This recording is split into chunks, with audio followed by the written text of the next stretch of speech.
counting in Iowa on the Democratic side. Bernie and Hillary. It looks like Hillary is going to survive. It looks like Hillary is going to be leaving Iowa with the majority of delegates. Not by a lot, but a win is a win. And as they said in Fast and Furious, it doesn't matter if you win by an inch or a mile. To Hillary Clinton, winning is winning. The last time I checked, Hillary only has 3 more delegates than Bernie Sanders. And to just give our listeners a sense of just how close the count is right now, Hillary Clinton currently has 49.8% of delegates in Iowa. Sanders has 49.6. They are only separated by 0.2 of a point. That's Iowa, folks. That's all I can say about that. Iowa, on the Dem side, very, very liberal.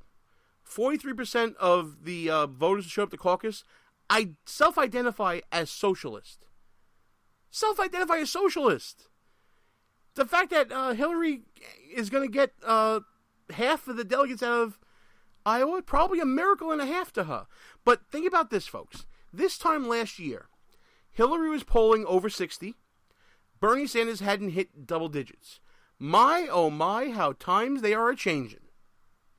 Gene, just everything is going wrong for her.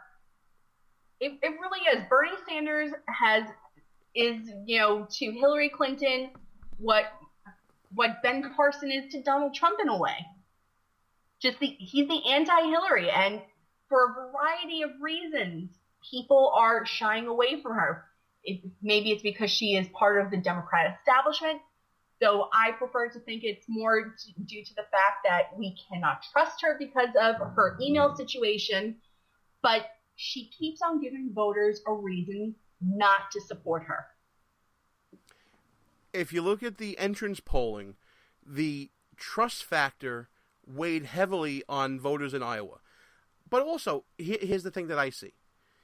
Besides the trust factor, Bernie Sanders has energized a younger base, a la Ron Paul, a la Rand Paul. Bernie Sanders, if and when he gets the nomination, he will have a very active, energetic base.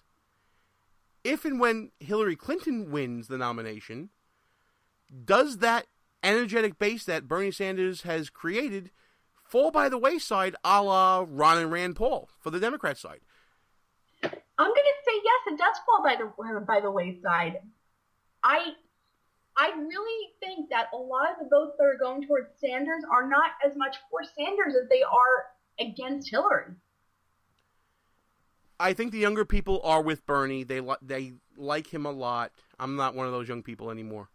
So sad. But yeah, I think that younger voters, kind of like the same way that Ron Paul was striking a chord with young people, same thing with Bernie Sanders. Obviously, we think Sanders is going to win big in New Hampshire, right? But then from there, what happens, Amanda? Who's to say? Because I think so much of what's going to go on with Sanders is tied into Hillary's own narrative. I agree with you to an extent. Listen, we saw the states are becoming fast and furious now. I mean, New Hampshire, South Carolina, Florida, the Super Tuesday, they're all going to be, I think Nevada's in the mix there somewhere too as a standalone. I'm not even sure anymore. I'm just so dizzy from this silly season. But Bernie is going to be one of those candidates that's going to hope to build on momentum from Iowa and from New Hampshire to see what happens in the next states. But he's got, as my phone is dinging off the hook here, he has tapped into something that Hillary doesn't have, and who knows where things go from here. I think it all collapses like a flan in the cupboard for Bernie later on. And I think we see no support crossing over to Hillary Clinton. I agree. I think that the Democrats are in a much weaker position than we give them credit for. And this is all with the caveat of whether Hillary's going to the jail or not. Yes. And, by the way, that's becoming more and more of a real possibility. Time for our last break of the show, folks. When we come back, we're going to be talking a little Buffoon of the Week. Maybe we can get some New Hampshire predictions out of Amanda Kohut. And we'll be wrapping things up here on a great show, cleaning up after the Iowa caucus. Gene and Amanda, behind enemy lines. We'll be back after Amanda's favorite part of the show, Reverend Al Sharpton. The show will be right back. But first, a word from Al Sharpton. Good evening, Rev. Thanks Good evening, to Rev. you, Ed. Is this Groundhog Day 2? We are watching that was Attorney General Eric Holder, ABDs, about some Republicans at home are already beating the drums of war. Today, the Pentagon refuted that claim. And he said the American people do not want him to, quote, dwindling, they do not want him dwindling his thumbs. You can get a gig as a contortionist. Intravenous fluids and pills coated with gelatin. We don't leave our women or men in uniform behind. It's a monument to the hubris of Dick Cheney, Representative Raul Labrador. Years of abuse. I personally apologize to Mr. Peebles. Just ask to soon-to-be former Congressman. Democrats are outright jitty. CIA's counterterrorism center. Veteran Affairs Secretary Shinseki.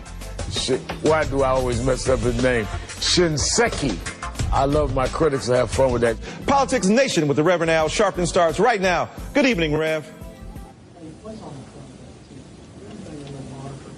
Good evening, Dr. Dyson. But wait, there's more.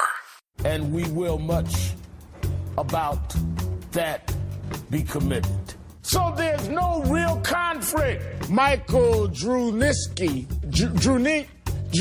including Lincoln himself, Daniel Day-Lewis. Behind Monica Lewinsky, the one and only Trey Songz is here. But Allison Lundergan Grimes, Gina De Jesus, when Gina De Jesus, Tea Party challenger Matt Bivens.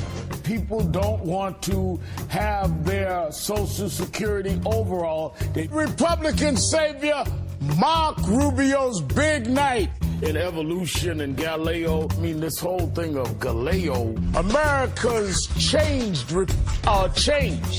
Unless IT and Skillets, President Putin doing something similar back in, it won't change this fundamental fact about the GOP. Just how absurd these attacks is. Nearly 6 months after the dangerous traffic jam, the Thai military says, my friend for many years, Ilyana Van Zandt. There's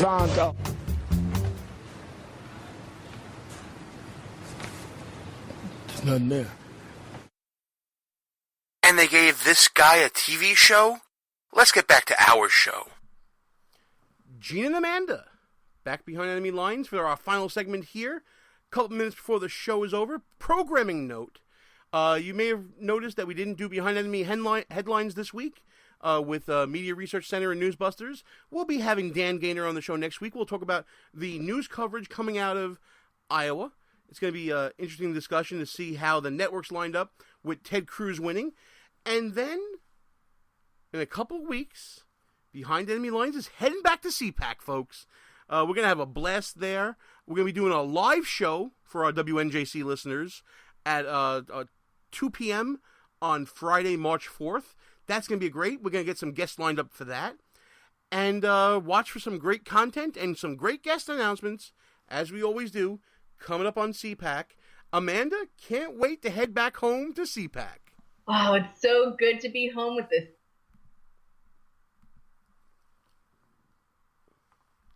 We are going to do a bigger and better show than we did the year before.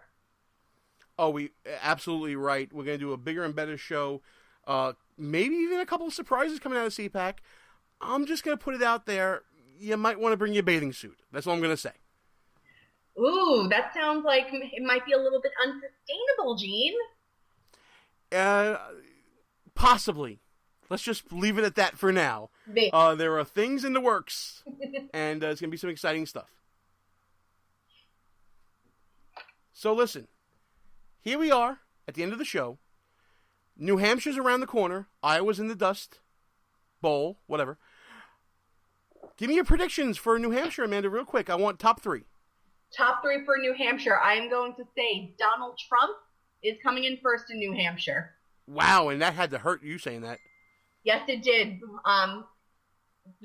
The problem in New Hampshire is that the establishment guys are performing well in New Hampshire, but they're splitting the vote.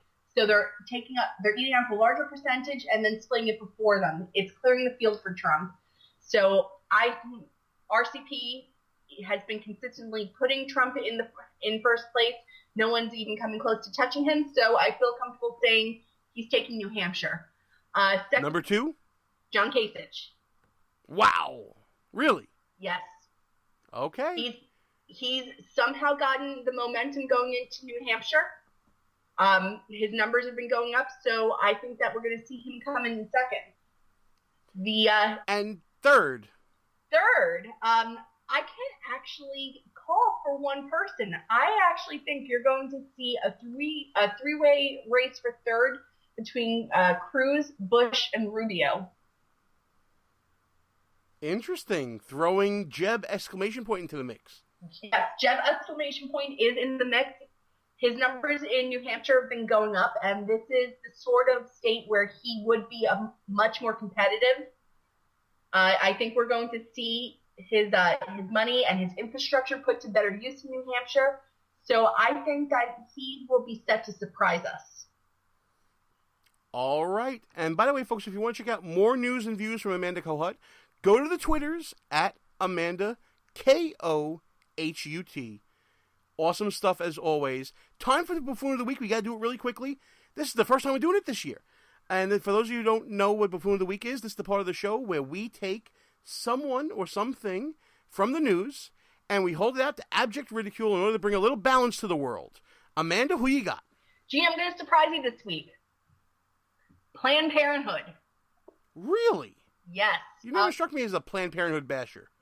We all know that I take a markedly different position on Planned Parenthood from you and Russ, but Planned Parenthood has just launched a campaign to repeal the so-called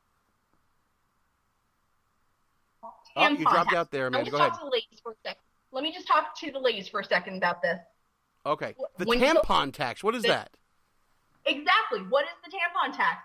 Ladies, when you go to the pharmacy and you purchase some feminine hygiene items, have you ever looked at your receipt and seen a line item under the total for tampon tax? No. What Planned Parenthood is calling the tampon tax is what we call a sales tax, a tax that is placed on every consumer good in the United States. You don't have to be a rocket scientist to say if you have to lie about the basis of your argument, you have already lost. There you go. That's a great pick. My pick, I'm going to stay close to home. You may have seen on Behind Enemy Lines Radio's Facebook timeline, we've been talking a lot about New York values lately, the past couple of weeks on the show as well. New York values this week popping up again in the City Council. Council Speaker Melissa Mark Viverito, though she supports a 32% pay increase for herself, is not supporting a pension increase for New York's finest. Despite support from Albany and people wanting to put out a home rule message, not going to happen. But it's okay that we put out a one-third pay increase for part-time elected officials that already make six figures. Buffoon, you're done. That's it. And unfortunately, folks, that's it for the show. Amanda, really quick final thought. You got 30 seconds. Election 2016 is just getting started, so don't count your chickens before they hatch. All right, folks, we're going to shut this down. You ready to shut it down, Amanda? Shut it down, Mr. Baradelli. All right, folks, thanks for listening. We'll be back next week, but until then, we are out of here. Good night, folks. Our position has been compromised. It's time to roll out. Report for debriefing at www.behindenemylinesradio.us and look for regular communications via Facebook and Twitter at BEL_radio. You are the resistance. Behind Enemy Lines. Part of the Conservative Commandos Radio Network. A rock radio production. Copyright 2015. Back in 7 days. Out.